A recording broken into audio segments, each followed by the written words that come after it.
Hey guys, welcome to News Rocky, and we're bringing you a really exciting show today. We have a very, very special guest. News Rocky that comes to you Monday through Friday at 4 p.m. right here from the downtown Norwich studio, the Forward Television studio. We're so excited. Our special guest today is the world-renowned. I have to give him that because this guy is a very special guy. He is obviously he's an attorney. I'm speaking of Norm Pattis, the famed attorney from Connecticut. He's had some of the most amazingly I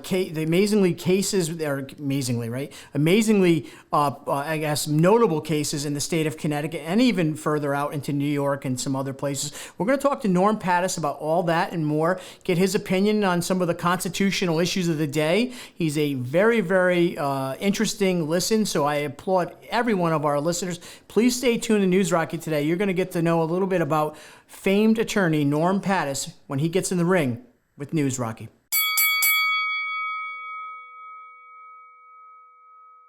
And welcome back. As we said in the intro, we are so privileged to have who I would say is the most notable jurist in the state of Connecticut. That is Norm Pattis, the famed attorney who has had some of the highest profile cases, not just in Connecticut, but throughout this land. I think we'll get into those details with Norm in a moment. Guys, I want to make sure you understand this is just like every other day. You can pop up some questions, and if you have any comments, please make sure you do that, and you'll be able to interact with us here today. Norm Pattis, welcome to the News Rocky Show, and how are you, sir? I'm well. Thanks for having me. I had to chuckle when you said world renowned or whatever. Well, you are world renowned, man. You know, I'm a little satire. This show is not quite, we're not CNN. We're not quite Fox News. We're not Joe Rogan. We're a little mix of it all, and a little bit of laughter once in a while is good. Norm Pattis, how are you today during COVID, cold winter days, and the craziness coming off the election? How are you doing? Well, as I like to say to folks when we talk these days, I'm living the dream in COVID-topia, working from home, taking long walks with my dog in the morning, dealing with the courts by phone, and writing briefs in the afternoon. So life is good, All right, you say writing briefs. Let me ask you, and I was going to ask you later in the show, in this introduction of Norm, have you ever written any books? Yeah, I've written 4. I knew that. I want one right now, but yeah. The 4 that I've done thus far, 3 are nonfiction and largely collections of essays. Well, 2 of them are collections of essays. One was about the topic of jury nullification. And then many years ago, I used to write a column, maybe 15, 20 years ago. In fact, I'm looking at something in here. In 2002 and 2003, I wrote a serial piece of fiction for the Connecticut Law Tribune, which was owned by American Lawyer Media. Mm-hmm. And it was the exploits of a lawyer become a judge in a controversial trial.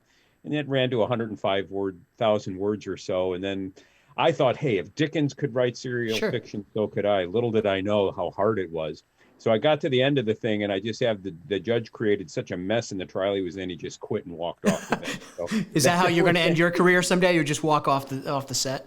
That might work. I've been in court and I've had that thought, like, why am I banging my head against this wall today? I can imagine. Norm, so introducing you to and I don't think anyone needs to be introduced to you. I think you're well known and throughout Connecticut. And I just say world, and honestly, you are and you can talk about that, all the different cases you've had. You've consulted across the country, I'm sure. But tell a little bit about yourself. How did you become a lawyer? How long you've been serving? And we'll get into some of the cases after that.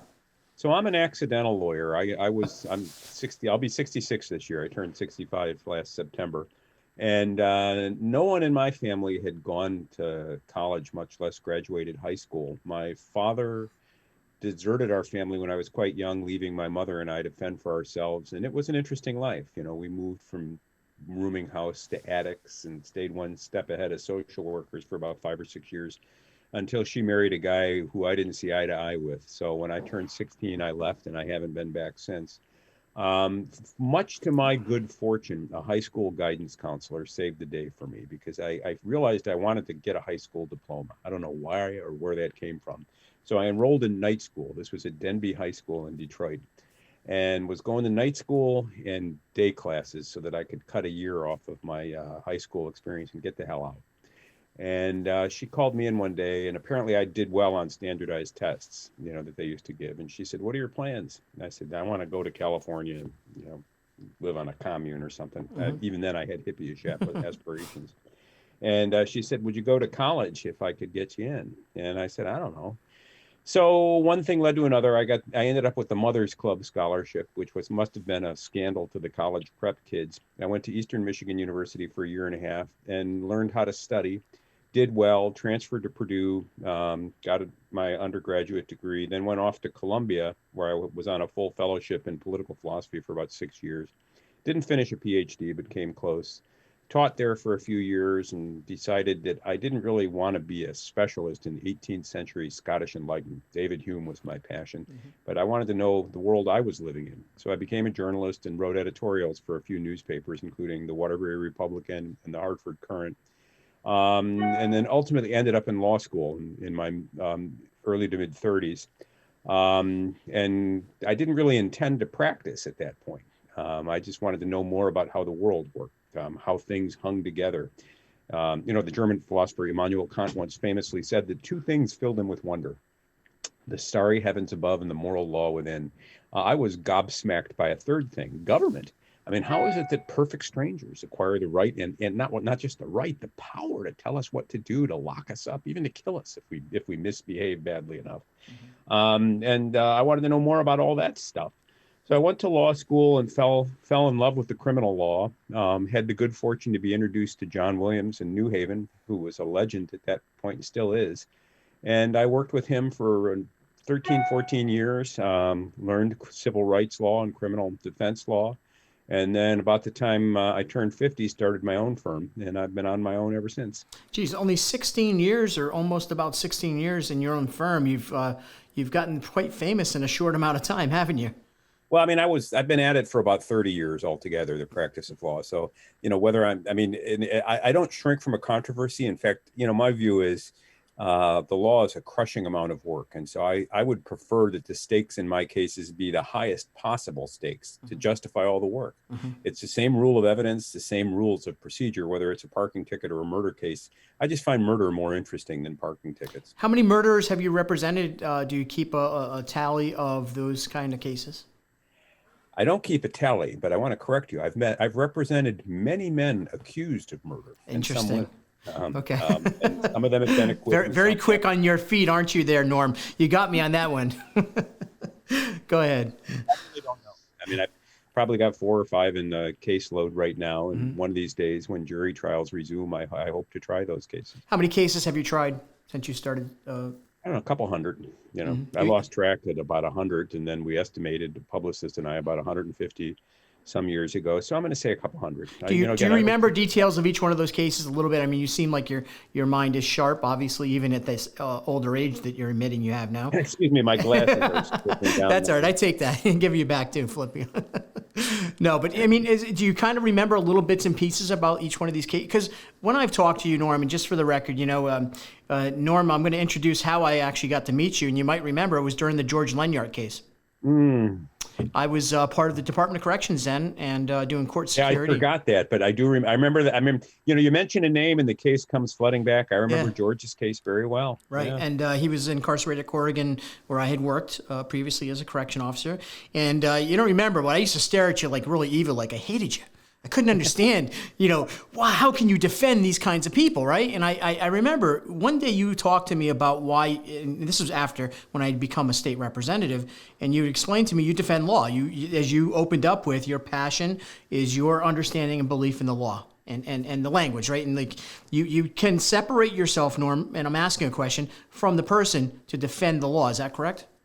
Yeah, I mean, look here, I operate under the following conviction that no one is the sum of their worst moments, or to put it in Christian terms, though, that all have sinned and fallen short of the glory of God.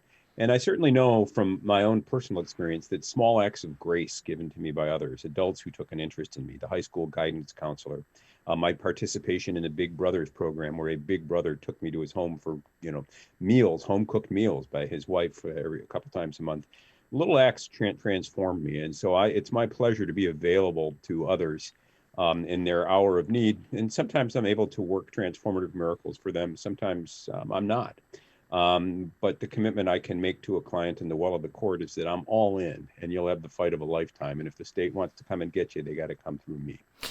So that you kind of set it up to the next thing. You have become quite famous, and I'm sure there's lots of judges that either roll their eyes or they welcome the battle, a sort of mental gymnastics battle that you bring. How is your relationship with the judicial system and the powers that be there? I don't know. I mean, I think it's, the ones that hate me don't tell me they hate me. They probably show it in little ways that I don't particularly care to notice. I've represented a lot of judges and cops and whatnot over the years now, and judges' families. So I suppose there's a grudging respect. But my view is that the role of a criminal defense lawyer isn't to make nice with people. My role is to defend my client to the exclusion of the world and to do everything that the law permits me to do to obtain the best possible result. So I like to joke that I give prosecutors and judges a choice early in a case, and sometimes I'll say it explicitly. There are two ways we can work out this case. There's my way and the hard way. And if you choose the hard way, I'm going to make it a lot harder on you than you think it's possible. And so, I'm sure that rubs a lot of people the wrong way. I get a lot of hate mail. Does that come across arrogant, you think, when those comments are made? Yeah. But you know what? Knock me off the hill if you think I'm arrogant. I'm not worried about it. When I walk into a courtroom and I see four lawyers on the other side of the aisle, I still like my odds. So that must kind of, in a way, that soups you. There's four minds against yours and your team, of course, but you're the lead to that. Let me ask you. I'll still outthink them. Yeah, no doubt you will. I've witnessed you. I've watched you. I'm a big fan of what you do. Now, I say that even though I'm a very strong, back the blue concept, law enforcement, and some of the most heinous cases in Connecticut's most recent history, you've been a part of. Let me ask quickly if there's probably you have no comments with the Doulos case, most famous case probably recently in Connecticut. You were actually defending the husband who was accused, and unfortunately he took his own life. Any comments on that case, or is that case still pending? Well, Mr. Doulos is deceased, and so I no longer have a client. He has an estate that is substituted for him, and they are winding up and wrapping up his affairs. And they've asked me not to comment on the case. And my view is that in the same way I honored and respected Fotis Doulos, I have to honor and respect the wishes of the estate. So the representative for Fotis is asked me to restrain myself, and I will. I'll just leave it at this. Mm-hmm. I really wanted to try that case, and I wish that I could have. Let's go on to some other cases, kind of famous cases. Hartford firefighters in 2002. You took on this case, and you actually this is something that you won, and this was against discrimination, correct? This was a reverse discrimination case. It was 9 firefighters. Can I ask a question on that? What you just said? Right. How is it a reverse discrimination? There were 9 white and Hispanic fire. Yeah, but I'm just saying the word reverse. Shouldn't discrimination cover all people? Well, yeah, okay, fair enough. That's touche. Just give me. Point. I'm gonna. End of interview. If I win one battle with you like that, I just want to stop the interview because I'm not going to win again. So thank you for that. You won. That's a great point. I mean, traditionally, discrimination was held to be against historically, marginalized groups, or at least groups that perceived themselves to be marginalized, and then. Caucasians began to say, hey, you know what, you can't use, as John Roberts famously said in the case, the only way to stop discriminating on the basis of race is to stop discriminating on the basis of race. Correct. So Hartford had a black administration in charge of the fire department, and 9 white and Hispanic firefighters thought that they were jimmying the promotional lists to the disadvantage of white and Hispanic officers. Mm-hmm. So we tried the case before Janet Arterton in the Hartford Federal Court and won. We were able to prove to the jury's satisfaction that Hartford used race in promotional practices in a way that violated our commitment to equal protection of the law. And I was very, very proud of that verdict. In fact, it was an astounding verdict. There were 9 of them, and we asked the jury for some money, and when the verdict came in, I was adding the money up, and I wasn't even sure how much there was. Mm-hmm. So I go back to my office, which was a couple blocks away from the courthouse, and I've got a sheet of paper, and my partner John Williams was there, and he says, well, how'd you do? I said, I won. He said, hey, congratulations. How much did you win? I said, it's a couple $1 million, I think. So I handed him the piece of paper. He added it up. It was $3.2 million. Right. So, it was a very good outcome for them. I don't know whether it changed any practices in the city of Hartford or not, but I was thrilled to be able to help those men. Interesting. So did you get any follow-up from those kind of cases to other similar cases? I'm sure you have had some of those calls. Yeah, well, we do. I've done, I had another case for a Hartford firefighter. This was a black woman. and we claimed that she hit a glass ceiling, that she was discriminated on the account of her race and gender, and we were able to get a 7-figure verdict for her. And then I've done some other employment discrimination cases, but I've sort of backed out of civil work because my great passion is criminal work, and so I've not tried a civil case in a number of years now. On the discrimination, before we get on to a couple of the other cases, I want to ask you, there's a lot of energy in this country, right? We obviously, and we can get into that towards the end, but I want to ask you specifically, this now sitting president, Joe Biden, has just signed off an executive order to allow male identifying female athletes, scholastic athletes across the country. A recommendation to states are to adopt policies to allow them to compete against females. Do you see that as a problem, a discrimination actually, I guess you use the word reverse, back onto women, actually denying them the rights to be able to fairly compete against a scientifically proven male body? I was once interviewed by a fellow who famously asked, "Why do you call it reverse discrimination? Isn't discrimination just discrimination?" Exactly. So now we're even. Now we're even. Touche. I wanted to give it back to you. I got to respect you. Yeah, I mean, look, I find that ruling shocking. It's almost like a denial of nature. Every person who has studied the difference between men and women in terms of physical strength has noted certain differences that are simply biological facts. Right. The fact that someone can choose to quote unquote identify, or in their mind believe they're not what they were born, or the fact that our gender identities are socially constructed, that's fine. I mean, I can pretend to be Aunt Jemima too, and it's not going to change my gender or my race. But you can't anymore. They actually don't have Aunt Jemima. It's been, it's true. cleansed. That's true. So, but I mean, we've taken it too far. I mean, I think that in our celebration of diversity for diversity's sake, we've now come to the point of not being able to recognize the limits that nature imposes, and things are becoming farcical and ridiculous. Do you think you're going to get some cases on this, though? If I had a young woman who identified as a woman and was participating in high school sports, and she ran against a couple men who identified as women, I'd have plenty to say about it, and I'd be in court on that. I have a feeling you're going to get some cases, or not you specifically, but the state of Connecticut across this country are going to face some of these challenges as young women are being, in my opinion, this is a sexist move actually to deny these young women who participate in sports from the time they're 5 to 6 years old, trying to get a scholarship, now being denied because of that physical issue. It's going to be interesting to watch that. It makes my head spin. It makes me glad I'm old. I worry about the future. I mean, the normal distinctions that for centuries, if not millennia, served in the organization of social life are dissolving before our very eyes, creating chaos. I see in the background, just as a little diversion here, my own tactics, this is the bookcase that you were building during COVID. Is that right? Oh, no. I'm in the house. That's in one of my barns. Okay, I saw that. I remember how many books do you think you own, Norm?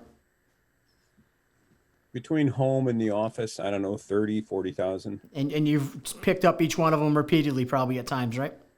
I haven't read them all, but I intend to before I'm dead. I mean, I'm a compulsive reader. I'll read 4 or 5 books a week. When I was a kid, we didn't have money for books. And I remember Scholastic Press would send notices, and you could circle things you wanted and they'd be delivered. And I'd always circle my wish list.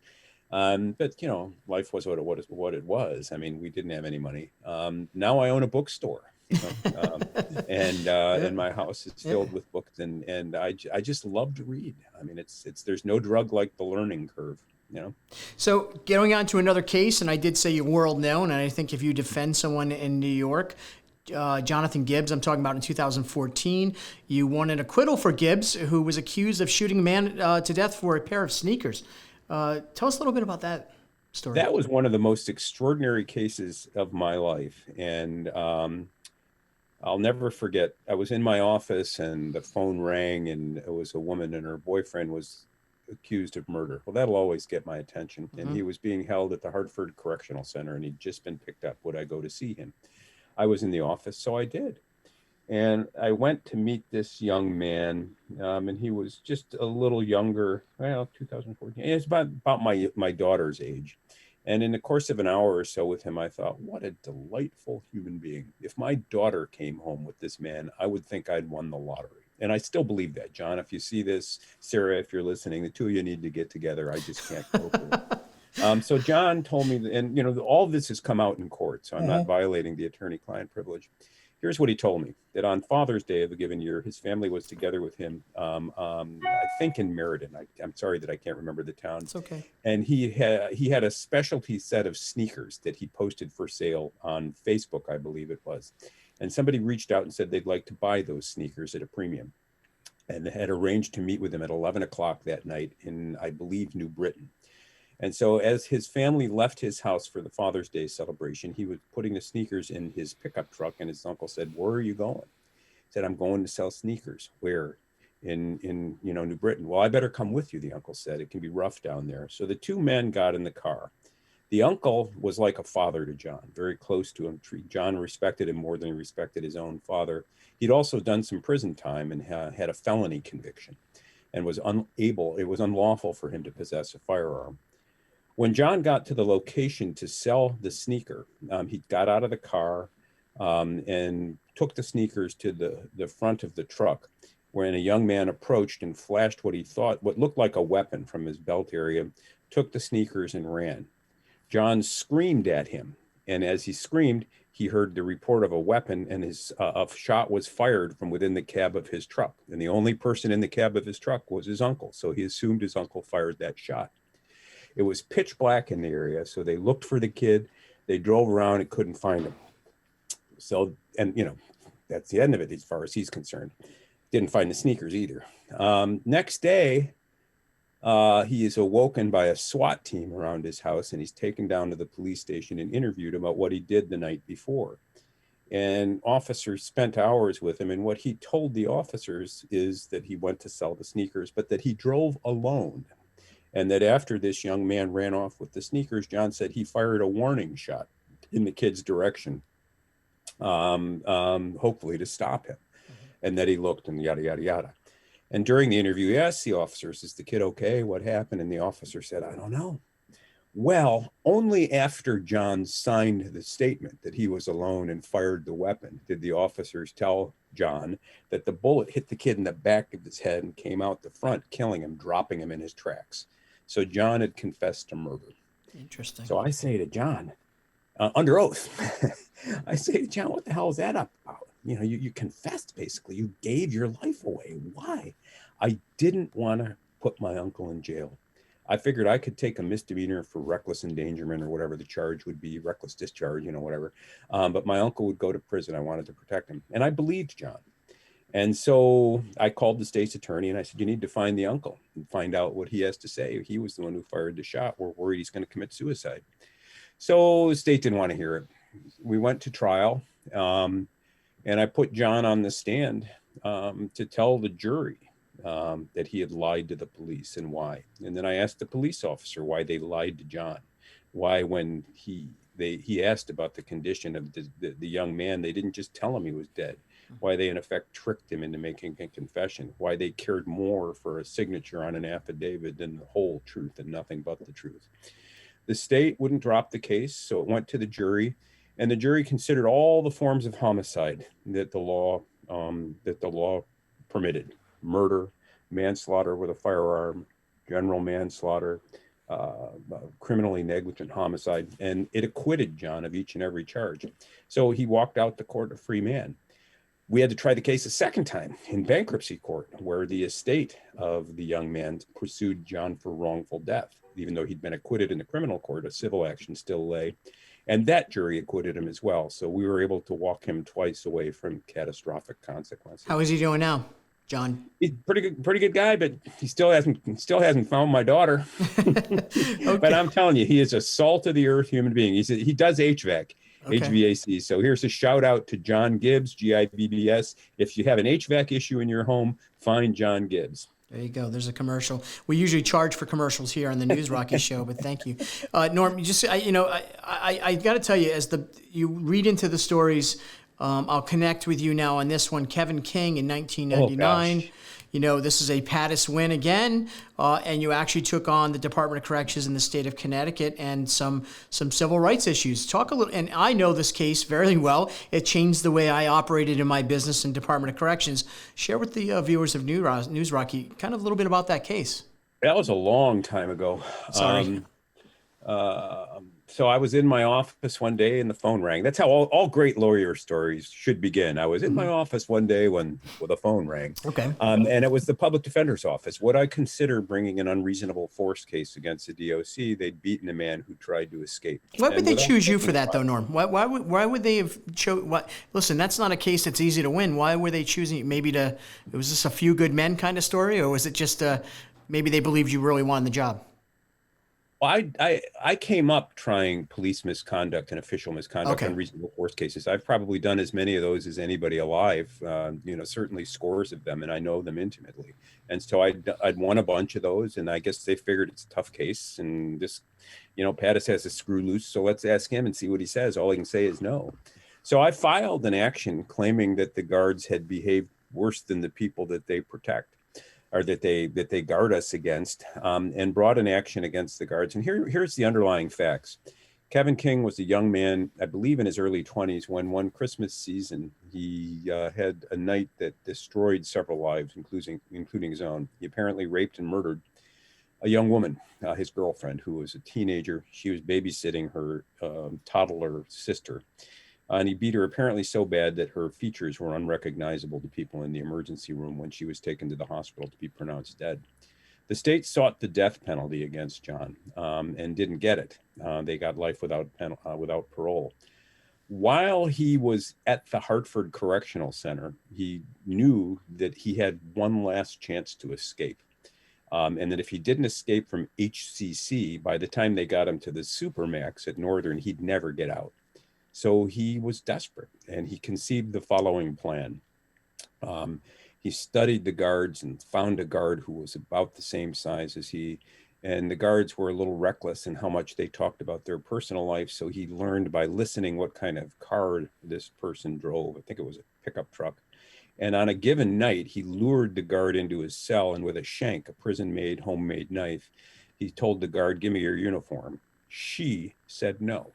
So he stabbed her in the chest, apparently, with the shank, and then gagged her and tied her to his bunk and put her uniform on. Now he's got her car keys in his pocket, and he's figuring, if I can walk out of here, I'll be a free man for however long it lasts. And if I don't, I'm going to die behind bars. So he started to walk out of the prison, and made it past several checkpoints until somebody recognized him. When they did, they gave chase. And at this point, they'd found the guard in his room, and they knew he had assaulted a colleague. He ran down a hallway with the shank in his hand until he got to the end of the hallway. And when he did, he fell to his knees, and they forced him down. And as he did, the shank entered his chest, narrowly missing his heart. As far as he was concerned, he was a dead man. He'd stabbed himself in the heart. And then they walked him back down to a holding cell, and along the way, let them know in physical terms, so he testified, what they thought of his conduct. And he ended up with a fractured orbital socket and some bruises. So we sued the guards for the beating. And, the state offered a little bit of money, but not much. Richard Blumenthal vetoed a settlement. And we asked the jury to award punitive damages, because in this instance, the guards had broken the social compact. They'd broken the trust. They'd taken a vow to protect and serve, and they served themselves, behaving no better than the people they protect us against. And much to my surprise, the jury gave Mr. King $2.1 million in damages. 1.5, it's listed in the paper. Well, that the paper's wrong. I mean, there were two defendants. I knew you know. I'll never forget this. Judge Dominic Squatrito, who just died, read the verdict form. Okay. And so in civil matters, the jury comes out and they fill out a form. And it was 1.5 in the Cheryl Broadnax case. That was that's exactly right. You're right. We're going to get to that one next. Thank you for bringing it up. But I watched the judge read the verdict form, and usually if you lose, it's quick. It's all zeros and nos. So he looked and he turned the pages, and he had a puzzled look on his face, and he turned another page, and he did one of these, looking back. And I turned to my client and I said, "Congratulations, Kevin. I think you won." So the verdict began to be read. As to the first officer, compensatory damages for pain and suffering, 75. And I'm thinking, $75, huh? No, $75,000. I'm thinking, wow, you can smack me in the face for 75. And then second guy, 75,000. Then punitive damages. First answer, yes. And now I'm thinking, wow, those guards didn't strike me as all that bad. Punitive damages, damages designed to punish and deter. The judge reads, and I'm thinking, well, okay, a symbolic dollar, $1 million. I about fell out of my chair. Then he Wow. did it again. And so, we had to, in the end, there were complicated proceedings. The damages were reduced. There was an appeal taken to New York City, and I think by the time it was done, we received 350,000. But I was very, very proud of that case because, again, here was Kevin King, whose conduct can only be described as shocking and inhumane, what he did to this young woman. But yet, no one is the sum of their worst moments, and we are judged as a society by how we treat the least among us. And he was the least among us, and these guards took advantage of them because they thought no one would care. A jury did. I'm proud of that jury. Have you ever represented any corrections officers or in any cases you've tried? Here's the irony. Yeah. I mean, for the first 10, 15 years of my career, I was attacking cops all the time. Now I'm defending them. Switch. When they, It's definitely a change of times, isn't it? yeah. Well, yeah, I mean, usually, I do a lot of labor arbitration cases now where officers are discharged and I fight to get them their jobs back. And I've had a lot of success there. COs too. So. Interesting stuff. So going on to another case that I think might be interesting for the News Rocky listeners is Anna. Anna is a Manhattan Madam that you represented back in 2012, and you were able to get her bond dropped, and it looks like negotiated a deal. Talk a little bit about that case. Interesting. The Manhattan Madam. Wow. So once, this all began with a phone call. I was driving, my wife owns a place on Cape, and I was coming home one day when my cell phone rang, and it was a young woman who said, my mother asked me to call you. Okay, who's your mother? Mention the name. Doesn't mean anything to me. She says she's the Manhattan Madam. I said, I'm in Connecticut. Well, she'd like to meet you. Well, tell me about her case. So I went to meet her at Rikers Island. Anna Christina, here's how that case began. And it'll tell your viewers a little bit about the dark side of justice.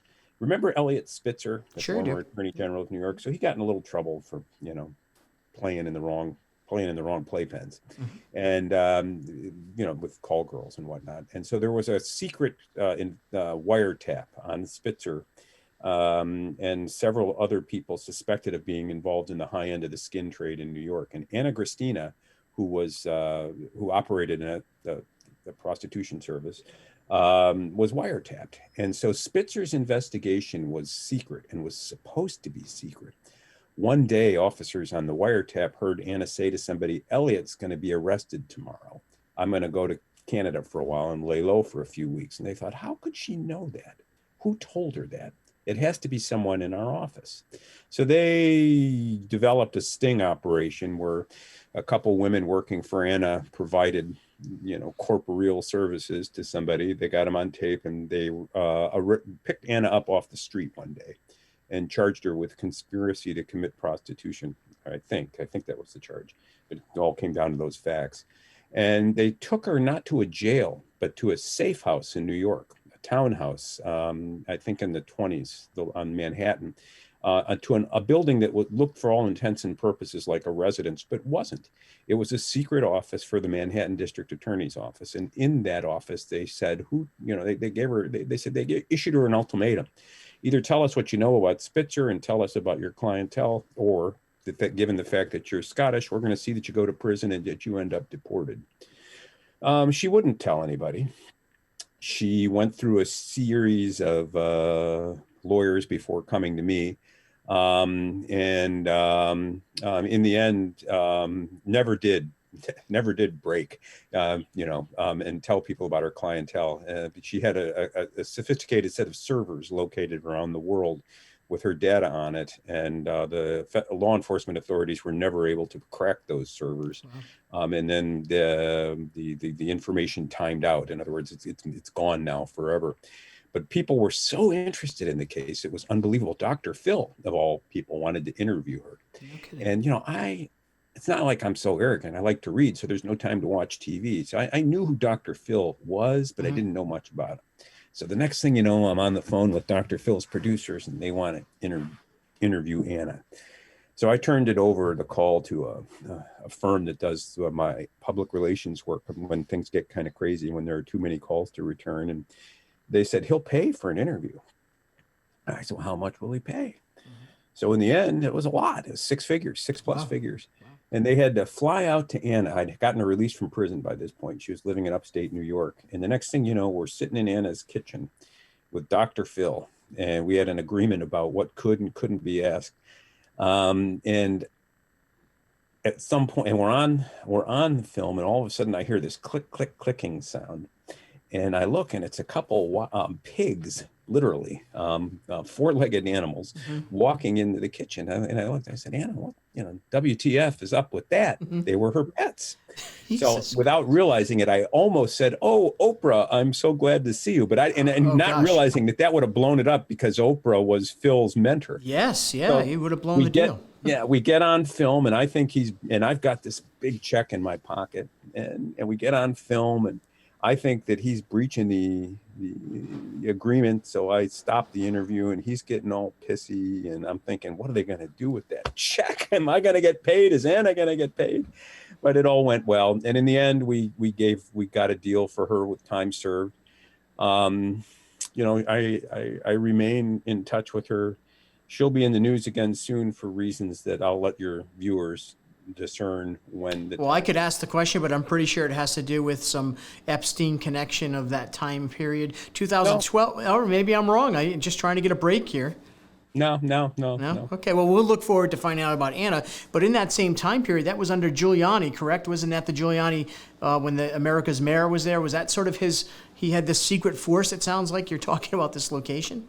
I don't know if Giuliani had anything to do with it. It was part of Cy Vance's deal. Okay, This was the anti-corruption unit, and okay. so they were located at a place where nobody could find them, so that they could bring cops and officials in without anybody noticing where they were going. Right. So, Anna has plenty to say about Cy Vance, and I'm sure we'll say it in due course. Well, we'll have to hear about that. And again, kind of like all these great stories, we have Norm Pattis laying it out here, talking about some of the different defenses he's put together, mostly successful, very, very famed attorney here in Connecticut, but also talking about some of those New York cases. Now, you also represented a group of people who were occupying, what was it, New Haven? I think the New Haven Yeah. Green.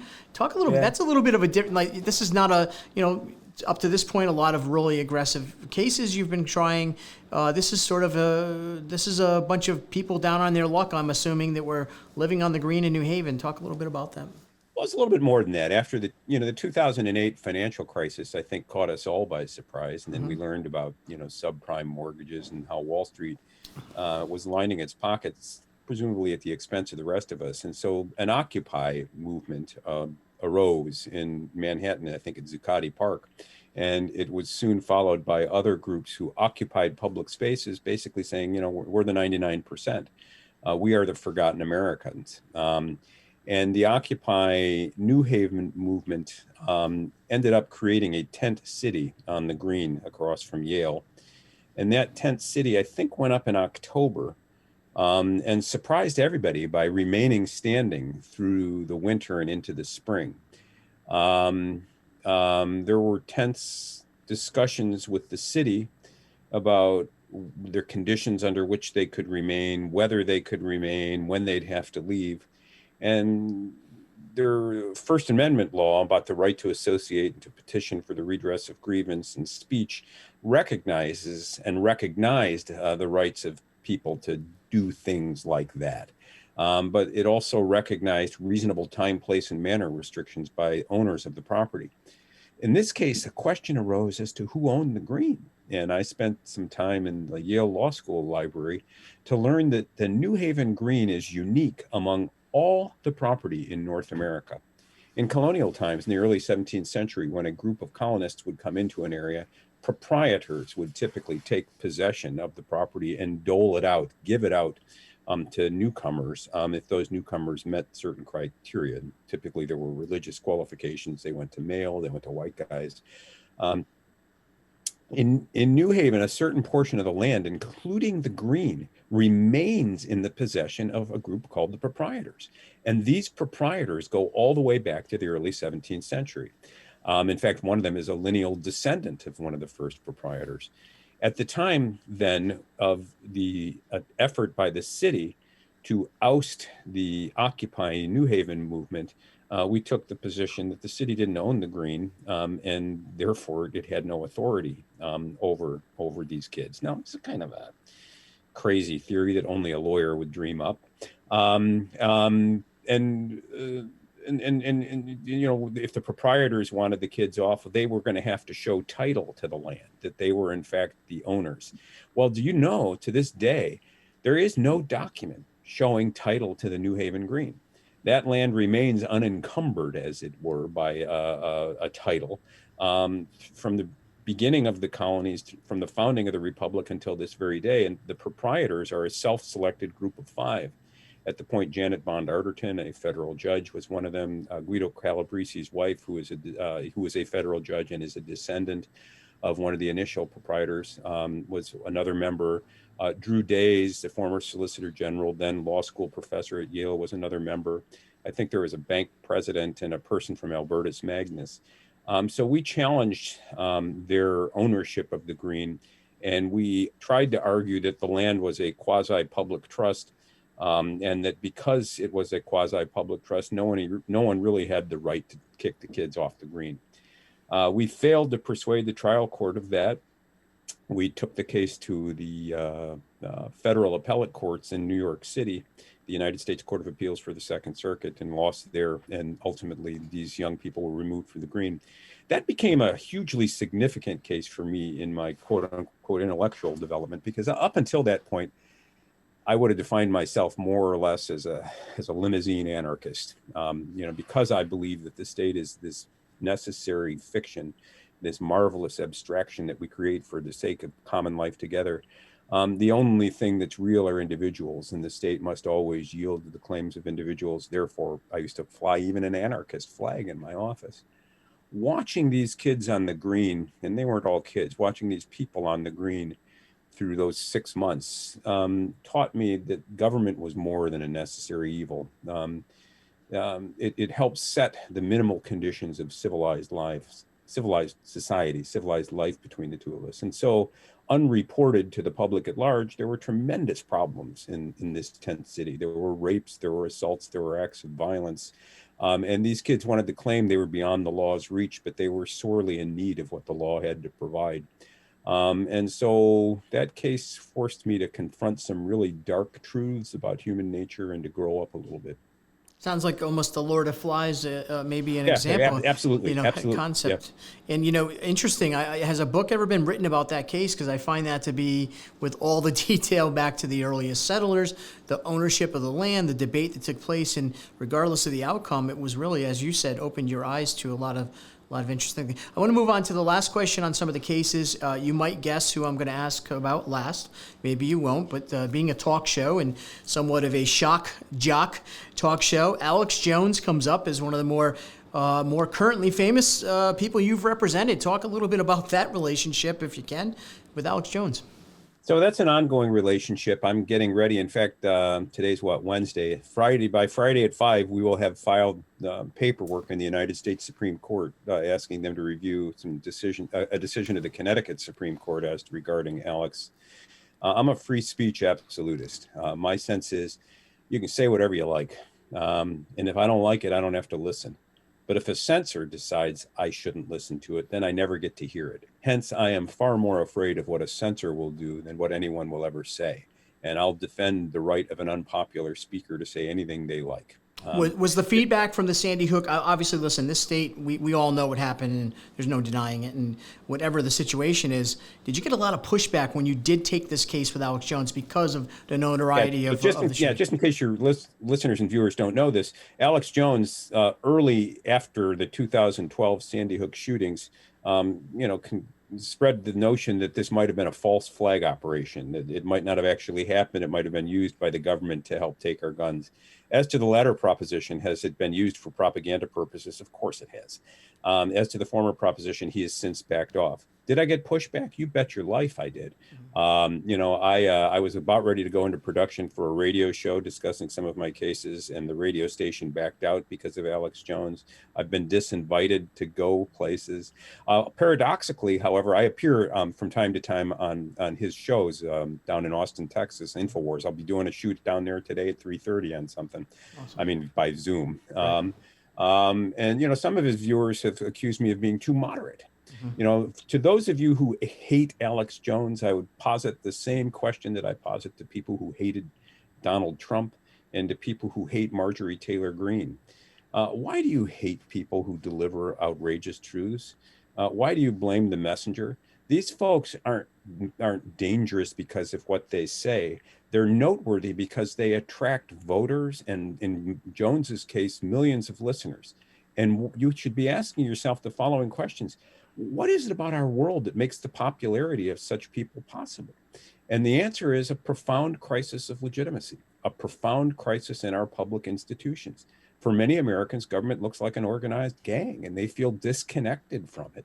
And they feel as though there's something wrong with the world. And messiahs preaching unusual tunes appeal to these people.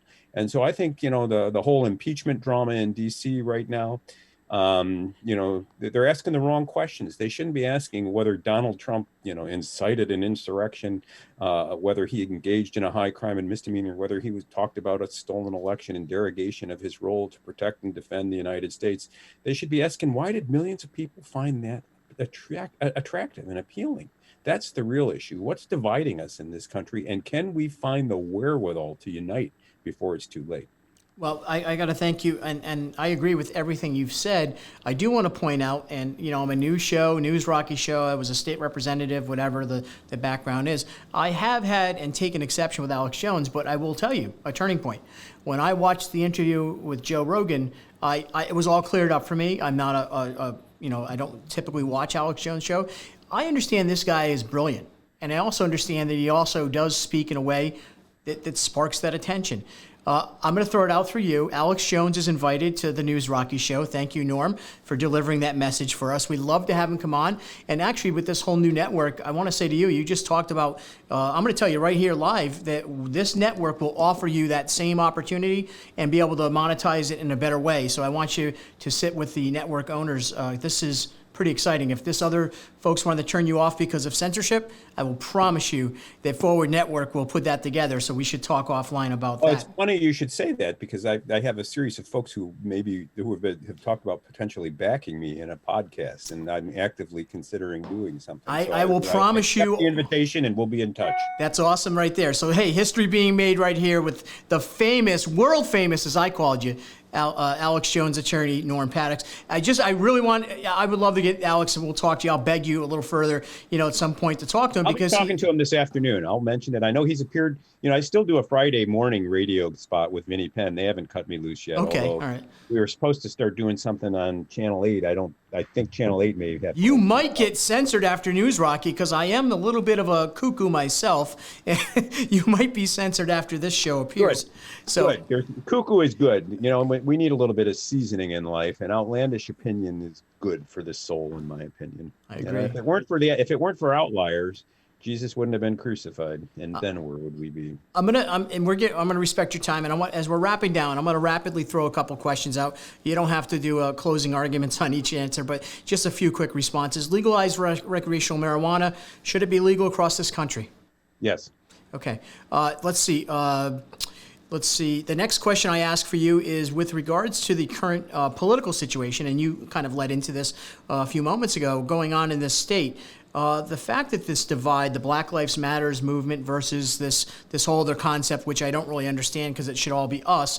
Do you think Black Lives Matters has disrupted the process towards probably remedying some of these issues, or do you think these certain splintered groups are creating a little bit of divide that we will never be able to come back from racially? The racial narrative is poison, in my view. I mean, look at the long arc and narrative in American history. We freed the slaves in the 1860s. We ended Jim Crow in the early 20th century. We remedied discrimination with powerful federal civil rights legislation in the 1960s. African Americans constitute 13% of the population. I'm old enough to remember when people used to criticize remarks about welfare queens by saying there are more poor white people than poor black people. There still are. We don't owe a debt to anyone for 400 years of history. You don't think a mule and 40 acres is due? No. My family came here in the 1930s. Most of the people I know came long after that drama had ended. So I feel like my pocket's being picked. And when I'm accused of white male privilege, I usually say to the person, stop right there. What do you want from me now? And they look at me and I say, what have you made? What have you created? Or what service have you provided that you can ask me for something now? And if they don't have anything to say, I just walk away. I'm not listening to the narrative. I'm not buying into it. It's divisive. It's dangerous. You sound real conservative in your views and kind of on that side. And I think conservative just of the political or maybe social views, and I appreciate the honesty. But in today's society, Norm, that's not really how you can be. You can't talk outwardly that way, or you're going to be you're going to be canceled. Well, okay, I am. And fit me up for my politically correct lynching. But I'll defend the right of others to speak freely, and I will speak freely. I can afford to do so because I'm self-employed. You want to come get my law license? Then have at it. I wasn't born to be a lackey to anyone, and I never have been, and I'm not going to start today. With regards to the past 4 years under President Donald Trump, the 45th president, what do you feel about him in the presidency and his sort of impact on the country? I never liked him, but I voted for him. And I recall the day I decided I would. I had the news on, and there was Hillary Clinton telling a largely black audience about what white people owed people of color. And I thought, hold on a minute. I remember that she was talking very Southern that day. Yeah, I don't owe anybody anything on account of the color of their skin or mine. And I think if we're going to make it all about race, then I'll choose the white guy and see where it goes. Now, would I be happy if applying the daughter test, my daughter comes home and says, I'm going to marry Donald Trump. What would I do? I'd get her to a nunnery as quickly as possible, lock the key away and tell Donald, you take one step nearer, I'll cut your you-know-what off. So I don't particularly like the guy. But in terms of looking back at the last 4 years of our country's history, not once did I fear that democracy was in danger. He was the first president in modern times to get us through 4 years without another foreign war. Placing America first made sense to me. I'm aware of the Deaton and Coates book about suicides of despair about among members of the white middle class. We don't talk about that group. We don't talk about the group of people who feel that there's no future in the country any longer. Trump tried to change that conversation, but for COVID, the economy was doing quite well. I appreciate the conservative judges that he appointed rather, people who were going to make rulings according to the rule of law rather than according to their social philosophy.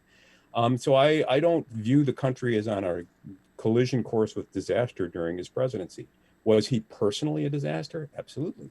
If he'd stayed off Twitter, might he still be president? Maybe. If we hadn't had the opportunistic exploitation of COVID-19 and the so-called racial reckoning that it helped create last summer, would he still be president? Probably. Is he going to be impeached? Maybe. So Donald Trump remains divisive, but I've referred to him in the past and still do. He's the canary in the coal mine.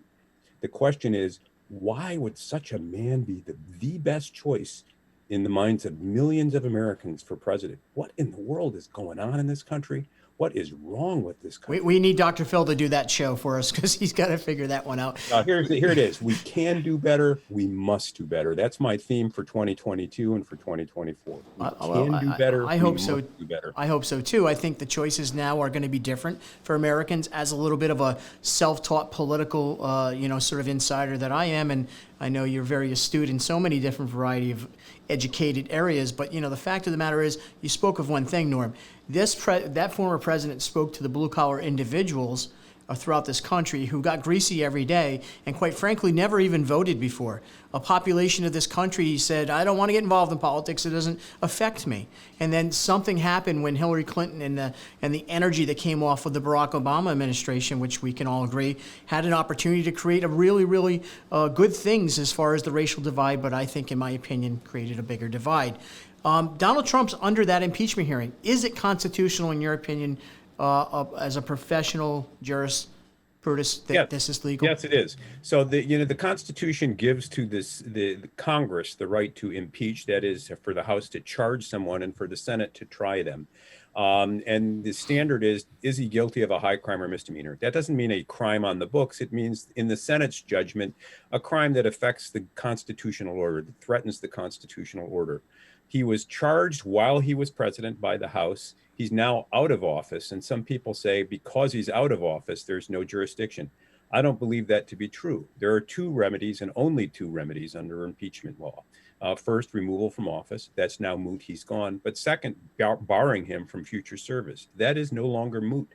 As it turns out, the Senate, and the Senate alone, gets to make that decision. It is one of the checks and balances in our system. So I believe that President Trump wastes his time attacking the constitutionality of the proceeding. I think it's an unusual proceeding, and this one in particular is deeply troubling because the claim is that Trump somehow incited a mob to disrupt Congress while it was counting electoral votes. And so the individual, while we the people are victims of crimes against the state, the witnesses against him are his judges, in this case, the senators.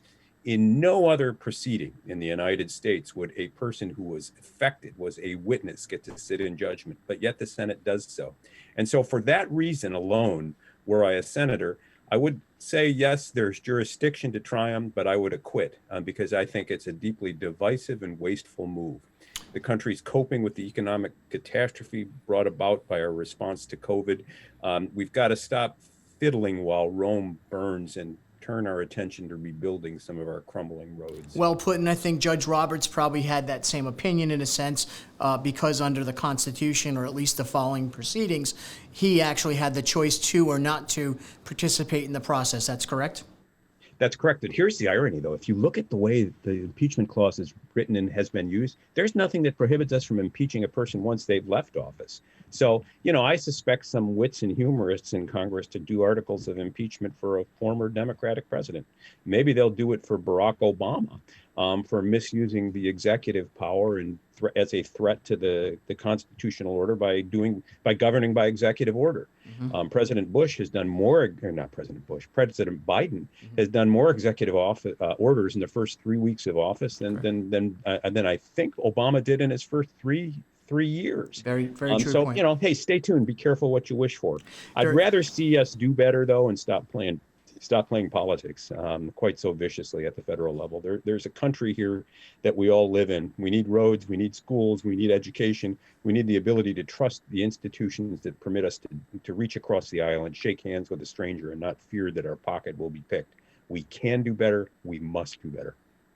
Listen, I thank you for coming on, Norm. I can't say anything else. You're just you should just be write quotes all day. Stay in a robe, lay on a couch, and just write quotes and have grapes put in your mouth every day. That's it. I'll give you my wife's number. She'll be undoubtedly she'll take some instruction there. All right, I'll definitely offer that. Norm, I hope you do come back on again. The offer is always here. We will talk to you offline about those two other opportunities. Thank you. Certainly communicate. Norm Pattis, thank you so much.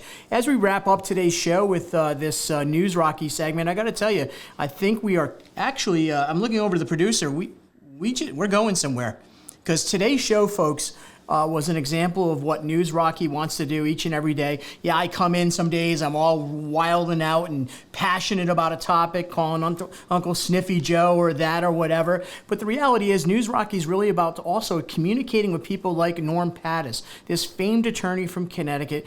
We could keep talking to him, and I know he'll be back on the show, and we'll track this. Maybe, hey, Norm Pattis might be a part of Forward Network going forward if we can actually I'm actually, to the owners of Forward Network, TV, rather, I do represent Norm Pattis. So if you want to negotiate with him, you have to go through me, Justin and Peter, because I'm the one that's going to make the deal. Okay? Let's make America great again, and let's make this network great again. Let's get Norm Pattis over with us. Guys, that was a great episode of News Rocky. I know you tuned in. He will be back. Make sure you put some questions up, and we will throw the questions to Norm Pattis the next time he is here. Guys, you've watched this episode with Norm Pattis today on News Rocky. We come to you Monday through Friday at 4 p.m. each and every day. See you in the ring.